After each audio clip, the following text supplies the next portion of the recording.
And so welcome Bryn and Paul, my two co-conspirators in Salon Dialectica, who come from Wales and from Newcastle for this event.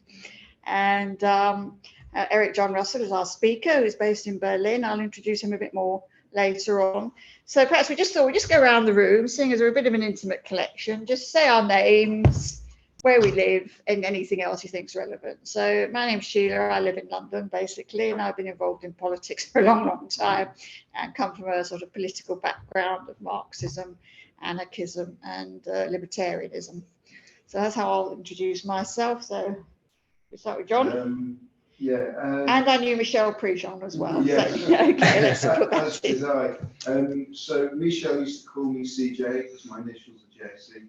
I'm Jonathan, aka Johnny, aka CJ Cohen, and I'm a musician. Used to play music a lot with Michelle, and yeah, I'm a music therapist in the health service and special needs ed. Yeah, I'm a live in London, but I'm originally from London. Thank you. Hi, my name is Maria. I also live in London. I'm from Russia initially.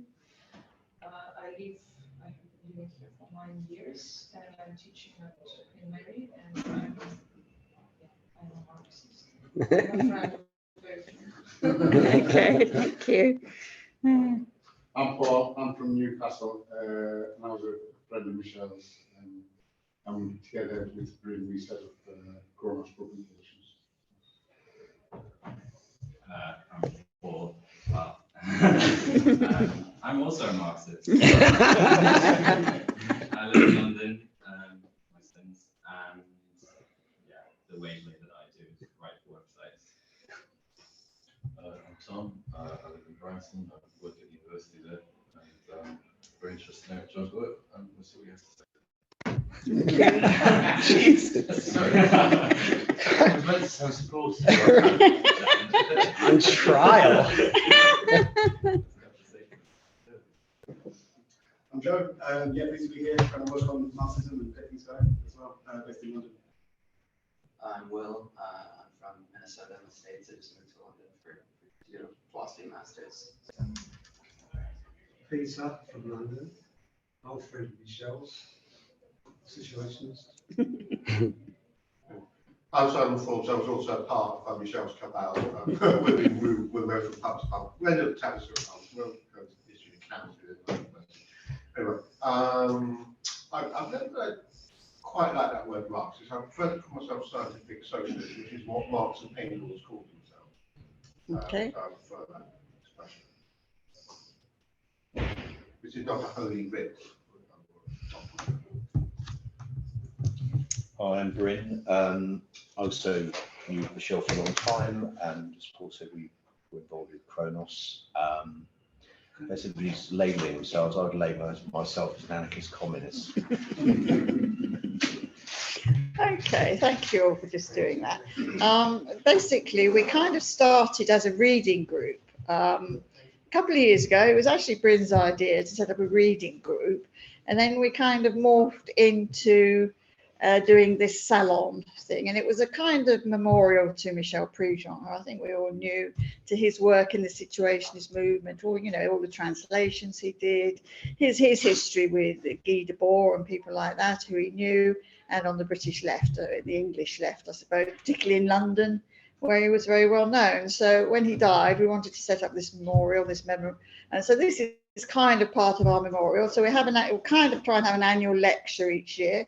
So this is actually the second memorial lecture to Michel Prejean. So this is the second one we've had. We had one last February, which was on Robert Kurtz. So that just tells you a little bit about us. This is the first time we met in person. We've got a social afterwards if you want to come and join us. Just to let you know, the toilets are upstairs, the next floor up on the right. During the break, there's a kitchen which is right on the top floor, which is quite nice because it's got a little rest area where you can sit. We'll probably have about a 20-minute, half an hour break. You can go out and get coffees, but everywhere seems to be shut at the moment. I know there's a Costa a bit further down towards Blackfriars that's open, But there is tea and coffee upstairs as well. So, and I think they did just ask you to make a donation towards that and sort of keep it clean and tidy. Fire, just meet outside so that's the sort of housekeeping over with. You must start fire. No. Okay, so I'm going to introduce Eric John, our speaker. Let me just find his little introduction. So Eric John is, how do we pronounce this? Just say Mary Curie. Mary Curie postdoctoral fellow at the Institute for Philosophy at the University of Potsdam. He is the author of Spectacular Logic in Hegel and de Boer, Why Everything is Not as It Seems. Is as it seems. Sorry, I can't read that. I can just say who I am. It's okay. All right. Okay. Go on. Thank you, Sheila. Yeah, my name is Eric John. I live in Berlin. I'm doing a postdoc there. I've written a book on Hegel and de Boer. I have a couple of translations coming out later in the year. One of Anselm Jappa's Autophage Société, the Self-Devouring Society. And then also a translation of Jamie Sempron's Dictionary of Recuperation, which I've written an introduction for. Yeah, that's enough. I'm really, really pleased to be here. It's like a real privilege to be a part. Thank you, Sheila, Paul, and Bryn for the opportunity. Yeah, I really look forward to chatting and sharing. Okay, thank you. People who don't know one, so we've got people online. Yes, we've got people. Yeah. We've got Alex Alvarez Taylor, and we've got Robin Halpin and Jack Walsh. Okay, so a few people listening in there. And, you know, the idea is for John to give his talk. At the end of that, we'll have a little break and come back and have discussions and questions. Oh, do they want to introduce themselves? We can't do the sound. Can't do the sound. So just a few people online who are known to Salon Dialectica. They're not strangers particularly. So Robin Halpin, Alex Alvarez Taylor, and Jack Walsh. Oh, they're waving. Yeah, Alex. Alex is waving. That's nice. So it's just a technique, so we can't get the screen up anyway. All right then. So perhaps I'll just let you carry on. Okay, I have a bit of a confession. You know, I prepared paper for today, and I was reading it over yesterday, and it was like super boring. I really didn't like it. It was excessively exegetical and expository. There was some nice stuff in there about Charlie Chaplin that was quite interesting, but aside from that, it was basically kind of a survey of the concept of reification. Mm-hmm. And if anyone was familiar with the works that I was utilizing, it wouldn't really be anything so new or engaging. So I found it to be quite dull. So I'm not going to give that paper. Oh, okay. I'm going to give a different paper. Okay. On still the concept of reification, right, with a lot of the authors that were listed in the description, but a bit of a different kind of angle. Okay, so I hope this is So any Chaplin in it? Say again, sorry? Any Chaplin in it? Charlie Chaplin? No, but I have Ovid. If that matters. Doesn't. Yeah. All right, yeah, so yeah, the title of the paper is Why the Customer is Always Right. De Boer's Spectacle as the Rationalization of Mimesis. So I'll be using a lot of de Boer, a lot of Adorno, even some Lukács. So thematically, it's quite consistent with the you know, what this event was advertised as. Okay, so I start with a very, very short quote from Adorno. He says, "I once knew a monster who said she could not read Proust because there were no figures in Proust with whom she could identify." End quote. With this seemingly off-the-cuff anecdote, Adorno, here lecturing on the topic of aesthetics in 1958, gave illustration to a critique of a certain kind of aesthetic reception, or against the idea that art must be commensurate or conform to the experiential familiarity of the viewing subject. Throughout his writings, one finds recurrent concern with the problem of aesthetic relativism, that the criterion for evaluating works of art ought to defer to judgments of taste and therewith to an insatiable subjectivity that demands art give them something. It is the insistence that works of art blend completely into the closed surface of immediate experience, consonant with meager perceptions of an easily recognizable reality and preformation mechanisms of subjective reaction, allowing people, these are Adorno's words, to cheaply unburden themselves through identification. For Adorno, aesthetic experience, limited to such a subjective reflex, a provision expected in return for given attention, elicits at base that loathsome idea of exchange, an ethos that the customer is always right.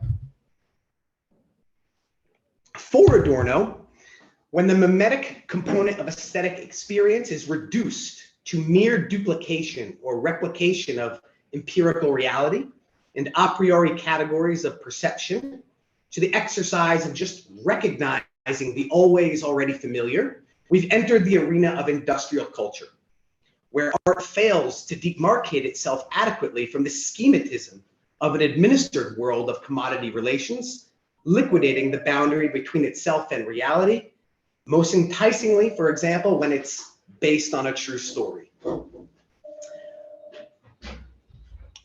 Sorry. It's okay.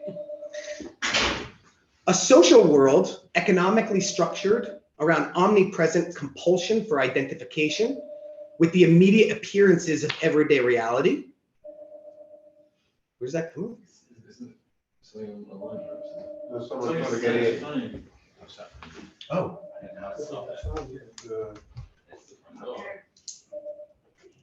Answer it. I think he went down to the. Yeah, because it's closed at 2, so people Okay, so people couldn't come in. Sorry about that. no, it's fine. A social world economically structured around an omnipresent compulsion for identification with the immediate appearances of everyday reality has perhaps, alongside the work of Adorno, one of its most incisive diagnoses in the work of Guy Debord and his concept of the society of the spectacle. Hey, friends. No, because I wasn't sure, but thank you. Hang on.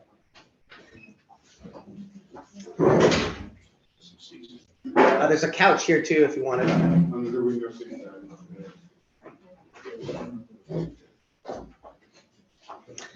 So in 221 short theses, Debord's The Society of the Spectacle outlines a peculiar form of domination developed through the autonomy of the commodity economy within the capitalist mode of production, in which people come to identify with the appearances of social life, under compulsion to recognize themselves and their needs within the dominant images, representations, and appearances produced by commodity society, including today the avatars, emojis, GIFs, memes, hashtags, and other what Hegel might have called picture-thinking units of digital communication. Just as Narcissus fell victim to his own reflection, helpless to tear himself away from the grip of identification, so too are human beings within the spectacle captivated by their own mirror image.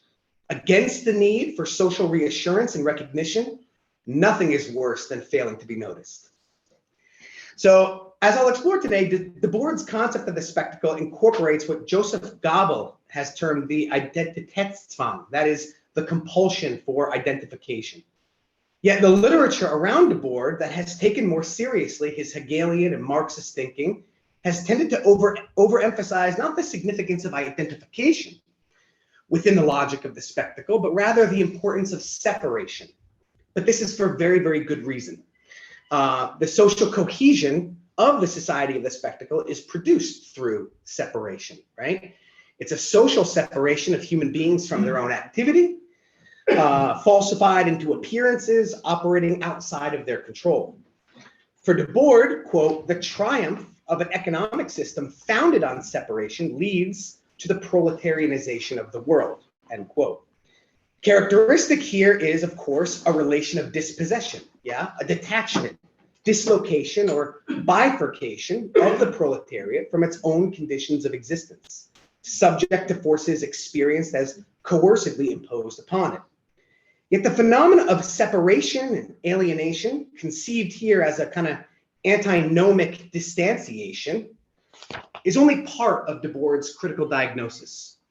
There's also comfort to be drawn in the recognitive relations we have to the immediacies of the world, even if they are inverted and torn asunder by the heteronomy of the capitalist mode of production.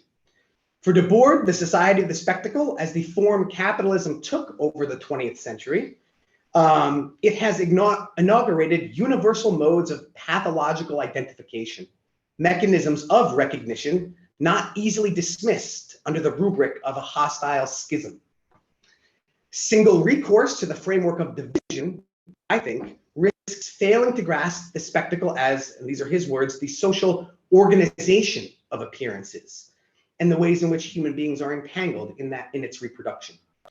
So the spectacle refers to the nature of capitalist society as a structural totality, right? The total result of social objectification, including both processes of human activity and the immediate appearances of that externalized social reality. With the increasing fragmentation of human experience through the capitalist division of labor and the structuring of social relations through the form of the commodity, it's separated, the spectacle for Debord constitutes reconstitutes a kind of unitary social life, albeit at the level of appearances. In a word, while separation remains, to quote Debord, the alpha and omega of the spectacle, and is its basis insofar as it is the development of the capitalist commodity economy and its requisite class division, the spectacle nevertheless obtains a certain unity in separation.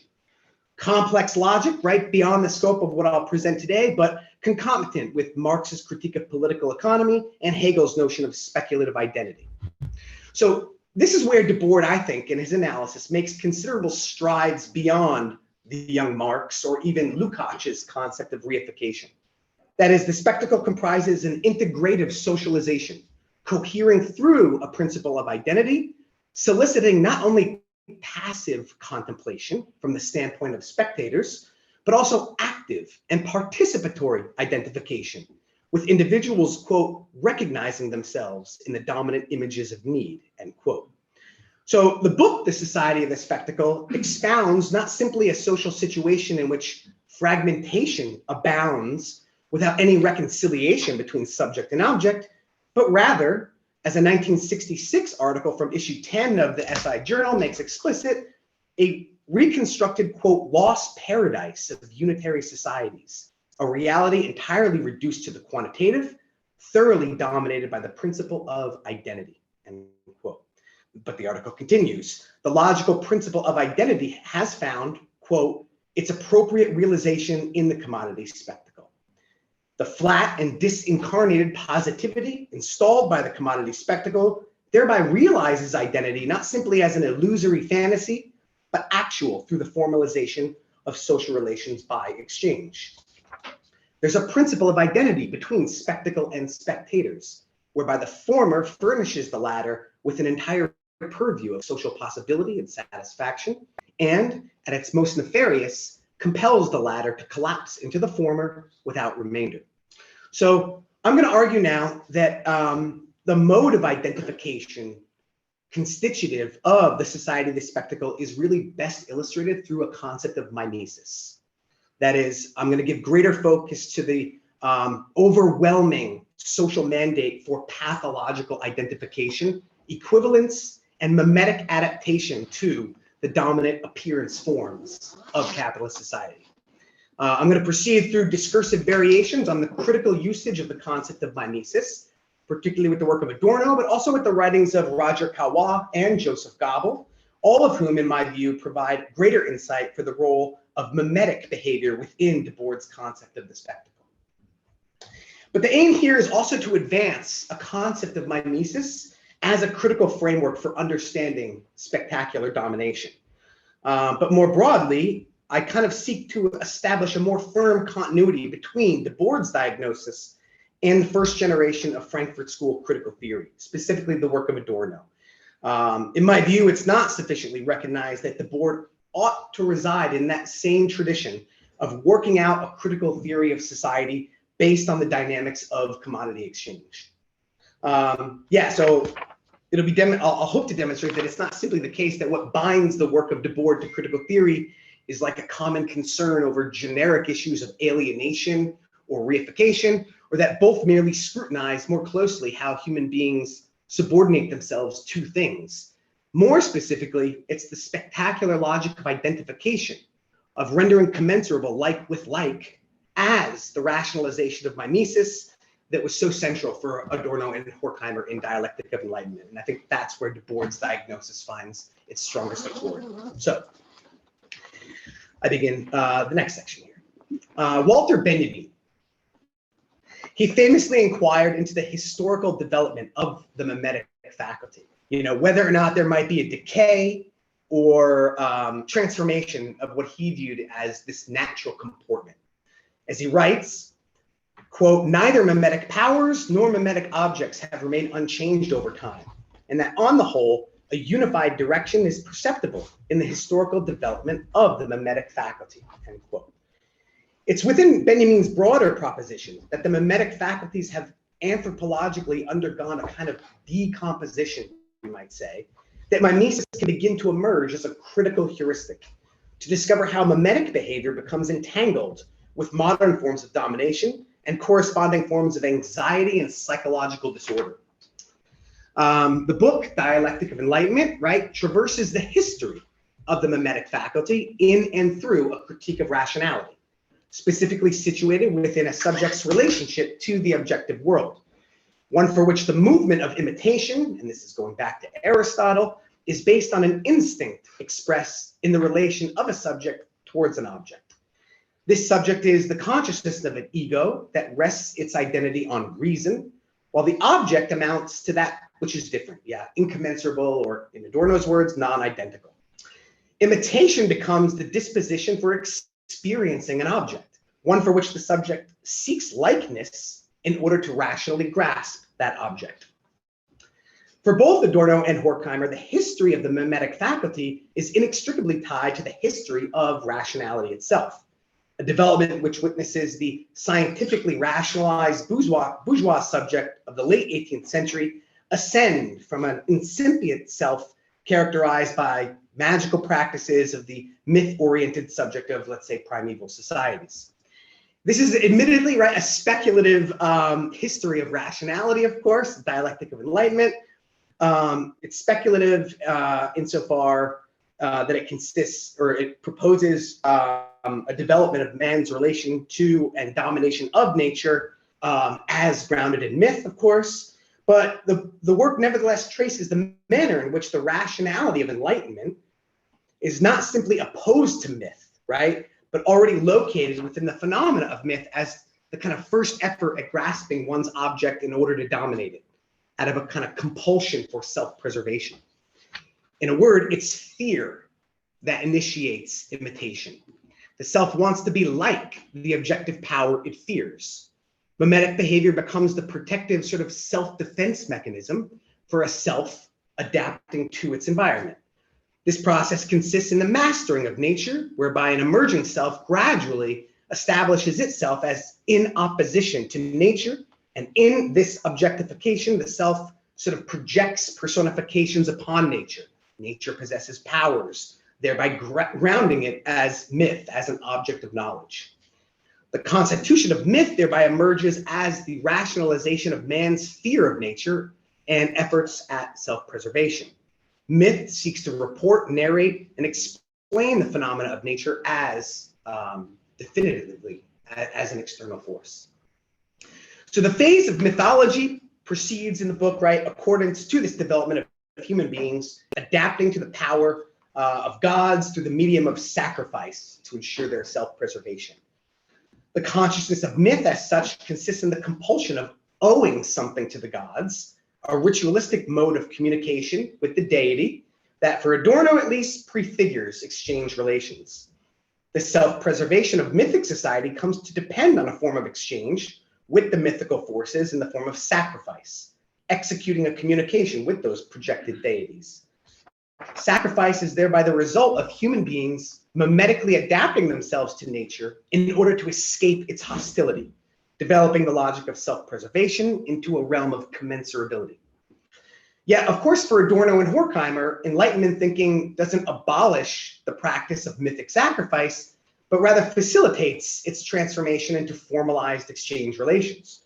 They call the magical phase of mimesis a period in which witness sacrifice is made in order to influence natural or transcendental powers.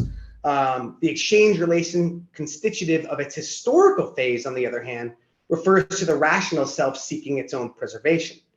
At least for Adorno, the regimentation of mimesis is myth undergoing increasing rationalization. So the models of myth become replicated within instrumental reason as kind of the perfection of man's domination of nature. This historical phase finds the ascendancy of this instrumental rationality, whereby bodily adaptation to nature, characterizing the magical phase, is replaced by conceptual identification. The natural must be absorbed into utility through the sanitizing channels of a conceptual order. The mimetic replication of a thoroughly administered society becomes adaptation to a petrified, objective world. Here, the structure of self-preservation becomes the barbaric content of empirical life. So that's probably the most dense bit I have. But through that kind of philosophical anthropology, we see mimetic adaptation no longer focused on communicating with natural or transcendental powers, but towards rather the omnipotent power of the social whole, but which still nevertheless carries forward the centrality of sacrificial exchange. Here, sacrifice progressively requires an accurate calculation of quantities and proportions, a rationalized magnitude of exchange, thereby anticipating the use of money. As such, sacrifice can be described as the defining experience in which the first practical roots and ideological precursors of economic practice appears. One for which self-preservation and survival came to depend on pacts, contracts, more formalized modes of exchange with both mythical forces, but also other clans.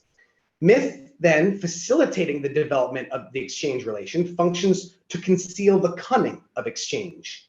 That is a pervasive form of social mediation, increasingly dominated by the principle of equivalence and identity. Within the exchange relation, sacrifice comes to be quantified, calculated, rationalized, and standardized under the logic of a universal commensurability. And through this process, the objective forces of natural powers are supplanted by society itself as the external force over and against the individual.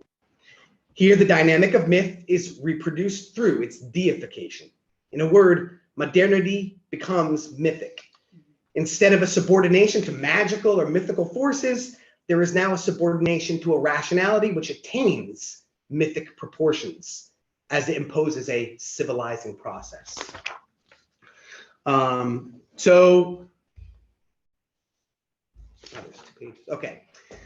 So motivated by the fear of death, society perpetuates the threat from nature as a kind of permanent, organized compulsion, systematic self-preservation, repetitively carried out with regularity, preserved under mythic proportions. And so here, a central theme in the process of the rationalization of mimesis, equality comes to command a mode of adaptation that witnesses an identity of the world with the subject. Thought comes to subsume difference under identity, equalizing particulars under a universal, and this process subsumes diversity within a unity, then into commensurable equivalence, finally engendering concretely applied notions of calculability and exchange. Controlled or regimented mimesis therefore induces the subsumption of difference under sameness, and adaptation and identification with forces of domination. The transformation of the faculty for establishing sameness consists in the transition from an adaptation of likeness to a subsumption of equivalence. But Adorno and Horkheimer, in their analysis here, they also describe the rationalization of mimesis as patterned after biological mimicry, as replication or copying of external environment in order to better equip oneself in the face of objective forces. This process of adaptation internalizes a dominant rational order that, through its increasing estrangement from nature, itself reverts to a frigidly objectified and lifeless nature. The subject comes to mimic its own rationalized contortion of nature. The mimesis of an increasingly objectified, cold, and inorganic nature that is the mimesis of death, functions as a defense mechanism against the dissolution of the newly acquired rational and self-sustained individual or self. To quote Adorno, they reproduce within themselves the insatiability of the power of which they are afraid, end quote. Mimicry thereby consists of an estrangement of the self, a movement of complete subordination of human beings to a dominated objectivity. So in his 1935 essay, Mimicry and Legendary Psychasthenia, Roger Caillois transposes this phenomena of mimicry from the world of zoology to a set of pathological disorders of human beings, characterized by phobias, obsessions, compulsions, excessive anxiety. And this is an analysis, I think, thematically consistent with Adorno and Horkheimer's account of mimicry, but with a little bit of a different emphasis. Caillois begins from various forms of mimicry employed in the animal kingdom to either surprise prey, to escape the sight of a predator, to frighten it away by deceptive appearance, as well as the employment of disguises and the resemblance of different species. His examples are quite charming and lovely. They consist in a species of butterfly that assumes the appearance of a wasp, a caterpillar that can contort its body in such a way to appear as the head of a snake. There's another species of butterfly that can spread its wings and look like the plumage of an owl. The essay is loaded with these really, really lovely zoological examples. But instances of this kind of homomorphic adaptation of form between an organism and its surroundings, for Caillois, he immediately brings them into the realm of human relations or human experience, conceived in this way as pathological, or specifically what Caillois describes as, quote, a real temptation by space. For Caillois, within a represented space, the organism is not the origin of coordinates, but merely one point among others on a horizontal and vertical plane. I'm just going to quote him. It's very short. He says, quote, it is dispossessed of its privilege and literally no longer knows where to place itself. In this dispossession, space becomes a devouring force, pursuing, swallowing, digesting individuals.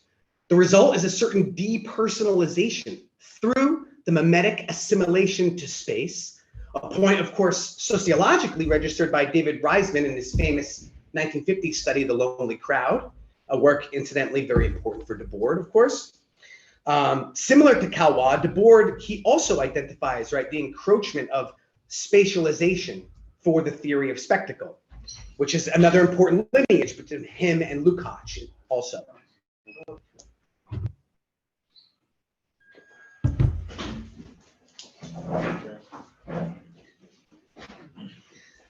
Was that Sean? Yes. Hey, Sean. Both Lukács and Debord conceive reification as entailing the degradation of time's fluidity to an abstract spatial dimension for which its, quote, qualitative, variable, flowing nature freezes into an exactly delimited, quantifiable continuum filled with quantifiable things. In short, it becomes space. That's from Lukács, and I'd be remiss if I didn't point out Tom Bunyard's important work on the importance of time, fluidity, and history in an analysis for Debord's diagnosis. Come on, it's objectively true. Debord explicitly describes the reduction of space and time into an abstract common denominator, a, quote, spatial alienation, whereby society, which radically severs the subject from the activity that it steals from him, separates him in the first place from his own time. And really, Tom is great on this topic.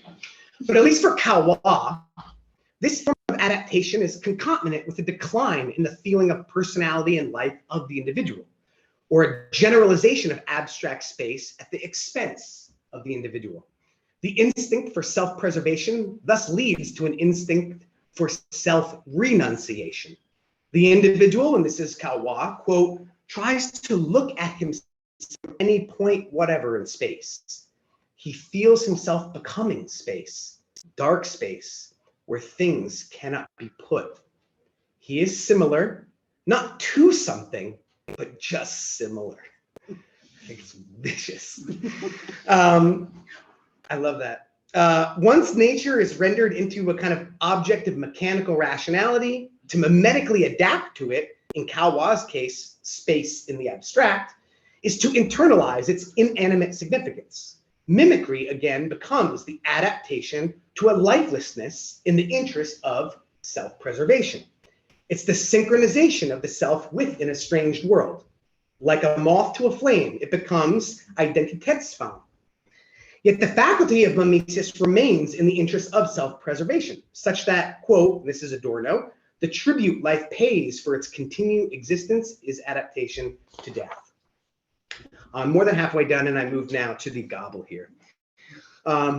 Within what Calwa calls legendary psychasthenia, the individual, through its mimetic faculty, seems to lose ground, yeah, and is diminished, caught in a blurred boundary between itself and its surroundings.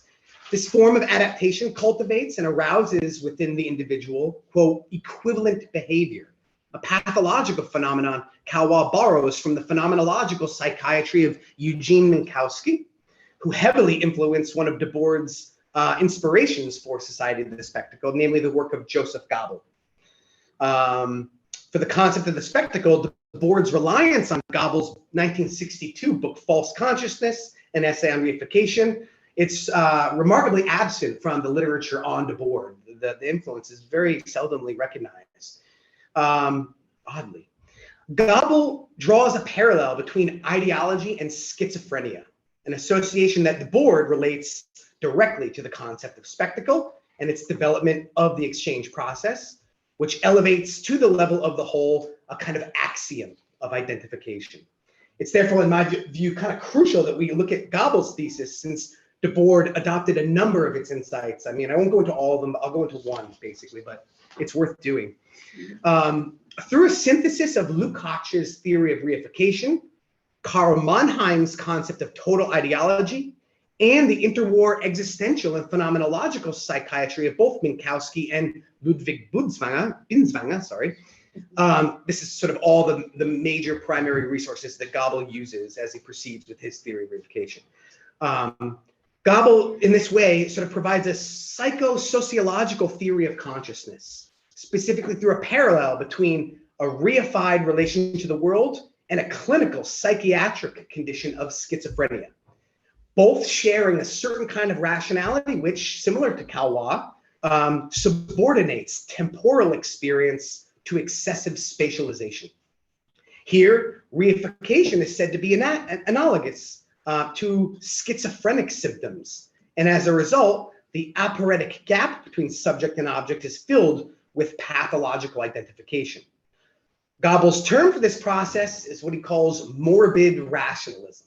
I love that too. He describes it as a loss of vital contact with reality, and it becomes a tenet for his theory of reification as also a condition of schizophrenia. As Goebbels summarizes in his preface, quote, defined as an individual form of false consciousness, schizophrenia finds a new nosological unity centered on the concept of morbid rationalism within the framework of a unitary conception, total concept, there's the Mannheim, of alienation, capable of embracing both its social forms and its clinical aspects. Such, end quote. Such phenomena occur for Goebbels through the processes of repetition, imitation, utopian fixation, and temporal irreversibility, all of which can be derived from formal axiological structures as structures of social reality, right? So they're not sort of problems of the clinical agent or of the patient specifically, but they are objective issues. Goebbels describes his work as a Marxian theory of mental derangement, and it concerns a kind of deterioration of the dialectic between subject and object, or more specifically, an identification between a subject and its world. This is an insight taken up by Debord. It's an integrative process that renders the world into a spatialized and axiological experiential structure. Reification, as schizophrenic in nature here, tend towards the spatialization of duration and concludes with the principle of axiodialectical equivalence. Goebbels' nosological account of reification unfolds this morbid rationalism, which pivots upon a preponderant function of identification, yeah? And he invokes an idea of false identification which produces a sense of false differentiation. On the whole, it's a mechanism which, of course, is dependent on a degree of accumulated aggression for individual agents, can assume the form of either an absolute or relative identity. And one of his big examples in the book is like nationalism and racism. And he uses these categories to describe, these predications of big groups. And it's just like a fascinating book. But in either case, the human spirit's appetite for identity, these are his words, transitions into an uncompromising rationalism whose logical structure, often expressed in forms of analogy, symbolism, caricature, stereotypes, sanctions non-differentiation while proliferating dichotomies. So Identitätszwang, this was the concept I introduced at the beginning. This is Gabel's concept, right? And for him, it's the compulsion or maybe the obsession for identification. And it's important for the investigation here. The identificatory and egocentric logic of the schizophrenic orientation to the world unifies subject and predicate under its morbid rationalism. This great leveling procures a kind of universe without frontiers, or a flat earth with neither mountains nor oceans, and which has eradicated any central point of reference. Within the concluding chapter of The Society of the Spectacle, Debord employs Gabel's concept of Identitätszwang as a virtual identification, an injunction set in motion for Debord by the spectacle. I read Debord now. The spectacle erases the dividing line between self and world, in that the self, under siege by the presence/absence of the world, is eventually overwhelmed. It likewise erases the dividing line between true and false, repressing all directly lived truth beneath the real presence of the falsehood maintained by the organization of appearances, end quote. For the omnipresence of the spectacle, identifications between self and world, subject and object, appearance and essence, and ultimately truth and falsehood reign. Furthermore, in the words of Gabel, the role of the look, the gaze, in paranoid madness is notorious. And so the spectacle assimilates and reflects back objectivity in and through its deranged gaze. What it sees, the spectacle, is the triumphant procession of a world that it itself has created. However, despite the fact that Debord occasionally makes reference to kind of alienated individuals, the schizophrenic agent in this correlation with Gabel is not the spectator, but the spectacle itself. This is how Debord uses Gabel's categories. As he writes, and these are from Debord's archival notes on Gabel's work, quote, "Thus the whole spectacle, being organized collectively, is a socially hallucinating fact." He writes further in a 1969 letter. He claims that the 9th chapter of his book, Society of the Spectacle, which is where the Gabel references appear, quote, "consider all of spectacular society as a psychopathological formation." Thus, it can be said that Debord utilizes Gabel's analysis as a macro condition for society at large, not for a particular pathological agent. It is a schizophrenic structure beyond individual psychology and subsisting at the level of the social whole. It's for this reason, I think, that if Gabel's psychoanalytic theory is somehow obsolete, this is fine, but also secondary to Debord's adoption of it for diagnosing larger social tendencies. As a structure subsisting at the level of the whole, Debord, within his notes on Gabel, makes it very interesting distinction here between production and consumption along the respective lines of the spatialized time of schizophrenia and the destructured time of maniacal hysteria. So these are Debord's archival notes. In short, quote, "The Society of the Spectacle," he means the book, no, I'm sorry, he means the concept, "would be schizophrenic in production, including the production of the spectacle to the partial recipient, the visible apparent spectacle, and hysterical in all of its consumption," right? So hysterical consumption, schizophrenic in production.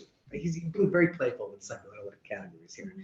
But which is odd, because then a few lines later, he just simply reverses it, right? He's not really committed to it. A few lines later in the archive, he'll say, or it can be said that the spectacle as consumption is schizophrenic, but its production is maniacal. Right? So he's not really sure, but he is nevertheless playing around with the categories as broader social tendencies. In any case, right, it's clear that for Debord, the Society of the Spectacle adopts some kind of schizophrenic structure. It is, as he himself says when quoting Gobble, quite another level of pathology, in which, this is all his words, but directly taken from Gobble, in which the abnormal need for representation here compensates for a torturing feeling of being at the margin of existence. Further, with regard to the distinction between truth and falsehood, Gobble examines the erasure of definitive limits on the true and the false, characteristic of fantasy pseudology, itself a variation on hysteria. I'm going to skip this, it's not so important. But in any case, the point is that the schizophrenic structure of the spectacle kind of collapses distinctive boundaries between the true and the false through various pseudological patterns, which is also a way of describing a kind of perversion of this mimetic faculty, right? Where individuals are rendered commensurate with the appearances that surround them. Pathological identification through the rationalization of mimesis characterizes the logic of the spectacle. Itself part, as Debord takes from Gobble, of a schizophrenic structure whose morbid rationality perpetuates what Debord and Gobble call generalized autism, in and through its maleficent organization of appearances, which exude overwhelming radiance. Okay, I begin to conclude now, if that's okay. Thank you. I got 15 minutes? Yes, All right. yes, or whatever. Don't worry. Okay. A month after Debord's book was published, he wrote to the American section of the SI, claiming that the primary task of their organization was to, quote, produce the most adequate critical theory. It wouldn't be the only time Debord would characterize his critique as a critical theory. He says, quote, this is from his preface to the Italian edition of his book. In 1967, I wanted the Situationist International to have a book of theory, imposing its victory on the terrain of critical theory. And despite these references, his own direct relation to critical theory coming out of the Frankfurt School is, few and far between. It's known that his personal library had annotated copy of Dialectic of Enlightenment, Marcuse's One-Dimensional Man, and also Eros and Civilization. His archival notes also have comments on Adorno's essay, Music and Technique, which are very interesting. But it would be too much to say, right, that Debord and Adorno are like two, ships quietly passing in the night. Nothing biographically resembles such a scenario, even if Debord's concept of the spectacle shares a number of important continuities with Adorno's work. For example, Adorno begins Minima Moralia with formulations that strongly accord with the book Society of the Spectacle, most notably with an observation that the relation between the economy and life proceeds by debasing the latter to a form of appearance of the former. It's a development for Adorno in which, and this is Adorno's words, life has become appearance. Further on in Minima Moralia, Adorno writes, people cling to what mocks them, confirming the mutilation of their essence by the smoothness of its own appearance. So for both Adorno and Debord, we again discover this Identitätszwang, the social compulsion to identify with the surrounding world and its concurrent injuries upon subjectivity. One of the most potent convergence points, though, observed by commentators between Adorno and Debord is the critique, of course, of industrial culture, right? That's the popular point of commonality here. Here, in the case of cultural phenomena within capitalist society, products of leisure become predigested, standardized, whose various media elicit mass psychological behavior for which base survival and integration assume the form of satisfaction. Yet it's often ignored how such a diagnosis does not rest on a simple one-way framework in which a juggernaut, let's say, of commodified culture simply imposes its contours upon otherwise tabula rasa spectators. On the contrary, we find a form of pathological projection in which people strive to adapt to a schematism accompanied by a set of ready-made reactions to the cultural products on display, with their empty promissory notes designed to indefinitely prolong an unsublimated anticipation of pleasure, depleting already scarce psychological resources of weak egos. Accommodating various behavioral response patterns, the cultural products of the spectacle refine their ability to directly identify reality with its representation. The more densely and completely its techniques duplicate empirical objects, the more easily it creates the verifiable conviction that the world outside is a seamless extension of the one, for example, we see in the cinema. Herein lies the spectacle as geared towards mimetic regression, to the manipulation of repressed impulses to copy. Its orientation is to anticipate the spectator's imitative practice by giving the appearance of agreement. Yet the entire system, right, is justified on the basis of an infantile public, which it itself has created. Again, it is a customer demand ethos that appearances be made relatable. This physiognomy of reification consists in a mixture of, on the one hand, streamlining photographic hardness and precision, and on the other, an individual's pathological identification with, let's say, standardized formulas or cliches. Here, the revelation of barbaric existence and the objective legitimation of its meaning are given direct exposition, that is, spectacularized in the most technical sense. Recall that the spectacle is a structure of reification in which human beings recognize, as he writes, their own needs in the images of need proposed by the dominant system. For both Debord and Adorno, reification thereby comprises a mechanism of identification through the continuous presentation of what exists as the sole possible horizon and as objects of pathological projection. Everything is reduced to recognition, to whatever the camera produces, in the words of Adorno, thereby stunting the power of discernment and an emaciation of human perception through this Identitätsfang. Human comprehension comes to require only a quick and observant mind, while at the same time debars thinking so that fleeting facts aren't missed. In a word, a primacy of alertness is necessary, even if it is in a state of perpetual distraction.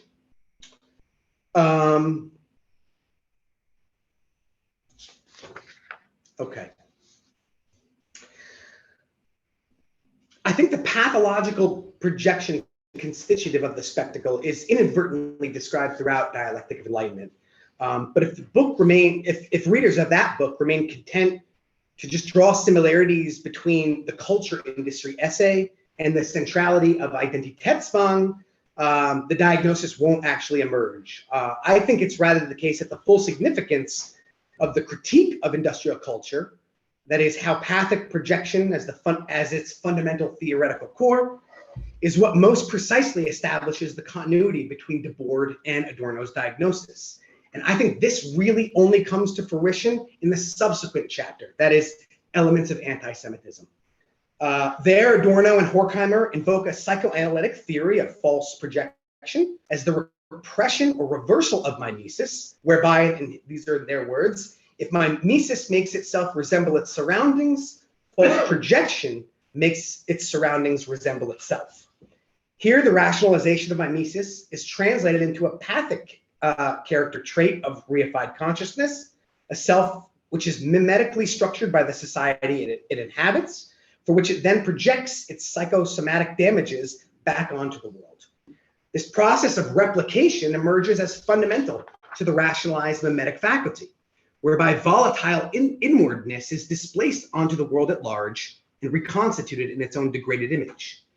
Within human history, as the faculty of projection of the self is increasingly controlled, its degeneration into false projection emerges, such that the subject is unable to return to the object what it has received from it, and as such, no longer reflects upon the object nor itself. This process heralds the omnipotence of the rational subject, investing, these are Adorno's words now, the outside world boundlessly with what it is in itself, but what it invests is something utterly insignificant, a grim praxis unilluminated by thought. It's Adorno's words. The subject renders the world the mere occasion for its delusion, calibrating social experience towards the primacy of the inner, essentially fragmenting objectivity itself. The modern subject positions itself at the center of the world, right? Dislocating gods, nature, and all other metaphysical totalities, and yet maintains the adaptation to myth insofar as its neuroses are the result of its drive for self-preservation. As Debord writes in The Spectacle, quote, the most modern is also the most archaic. Or as he's written elsewhere, the spectacle is nothing but secularized and fragmented myth.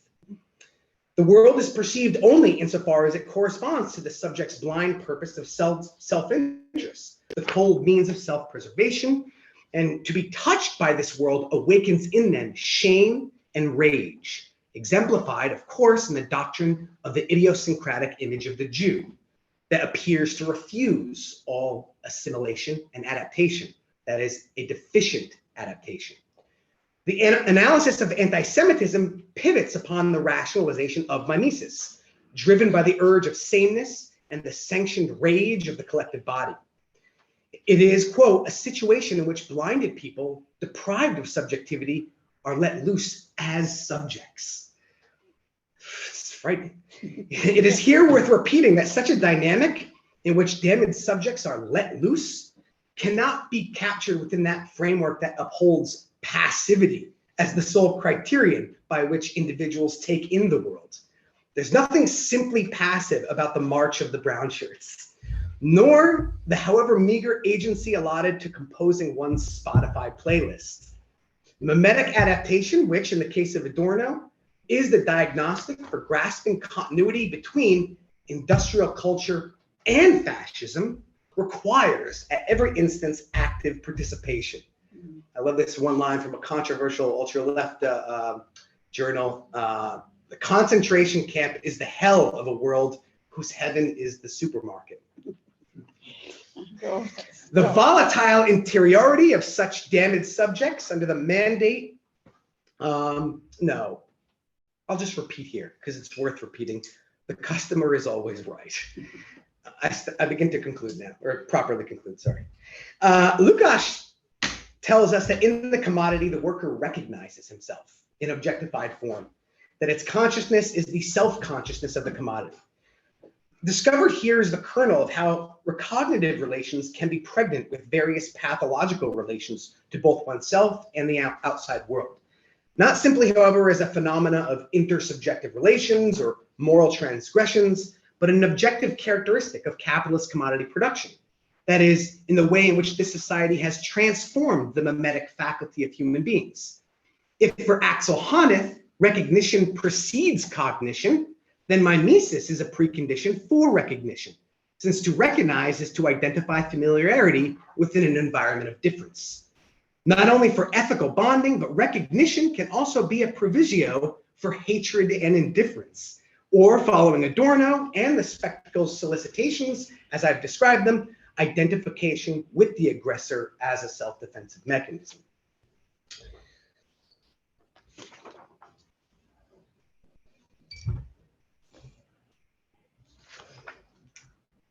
Just going to jump a little so that I finish in a moment.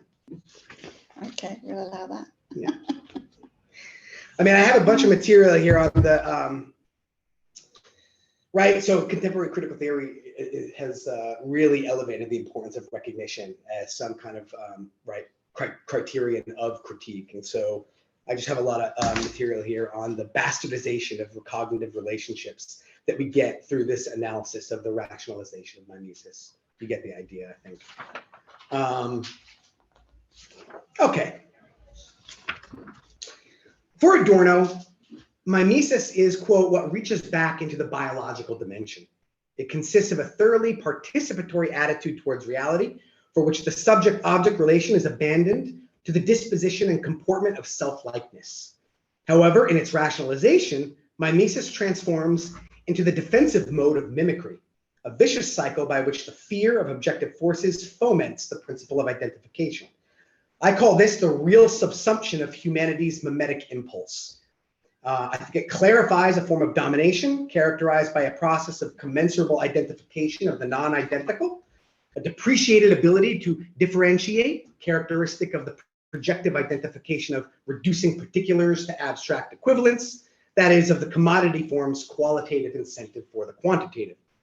As likeness is contorted into equivalence, mimesis becomes the synchronization of subjects to an alienated world, an identity between spectators and spectacle. Debord writes in a 1963 letter, "The only point I dispute is the inevitability of the undifferentiation of human beings by their lack of originality and their sharp resemblance." I think it's quite the opposite. A system makes people look alike by manufacturing the obligatory sameness of their gestures from the small range of choices allowed and the ways of feeling and reporting such gestures. For Debord, the spectacle is thereby riddled with a constant isomorphic solicitation. At once, this is his words, a faithful mirror held up to the production of things and a distorting objectification of the producers, making, quote, no secret of what it is, a mirror structure this way, in which rather than misrepresenting reality, I can't emphasize this enough, rather than misrepresenting reality, accurately reflects a reality already mangled and perverted by the fetish forms of the autonomous economy developing for itself. In a word, the spectacle has advanced the rationalization of mimesis as a development of the commodity economy. It turns it into mimicry. This can be described both in terms of the schema of the labor process, right, the adaptation to external mechanisms or dead labor, or in terms of circulation in the exchange process as an adaptation to sacrifice and self-preservation. Just as money was for Marx the becoming visible of commodity relations in their totality, the spectacle is for Debord the becoming visible of capital as a totality. In other words, the spectacle is the becoming visible of the unity of appearances, that is, the mode of appearance of society unified under capital. He describes the spectacle as society in its length and breadth become capital's faithful portrait.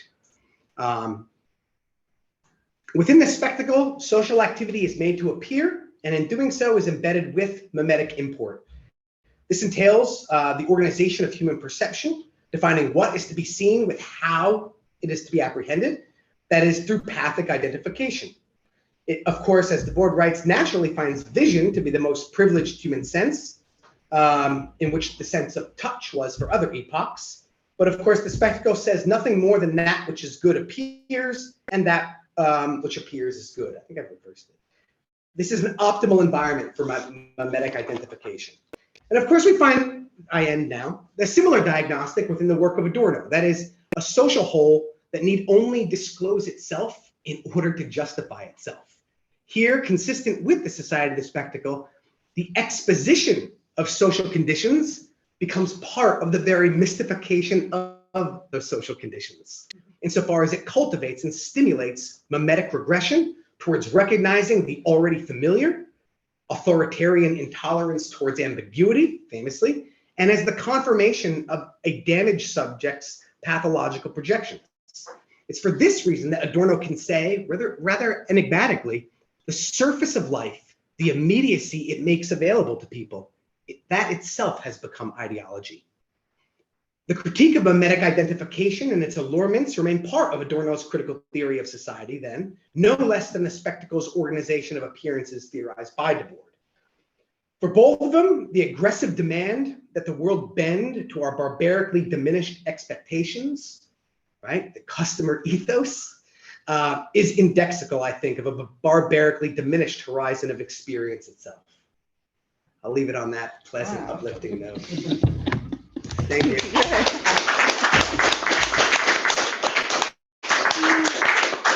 Yeah, well, that was some tour de force. Thank you, Eric John.